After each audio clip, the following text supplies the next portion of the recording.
نعمتي ورضيت لكم إسلام دينا.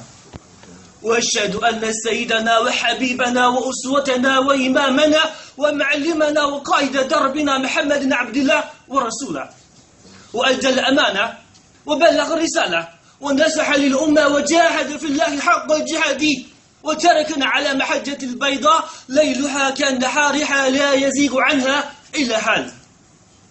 اللهم صل وسلم وبارك على هذا الرسول الكريم وعلى آله وصحابته، وحيينا اللهم على سنتي ومتنا على ملتي، وحشرنا في زمرتي مع الذين أنعمت عليهم من النبيين والصديقين والشهداء والصالحين وحسن أولئك رفيقا.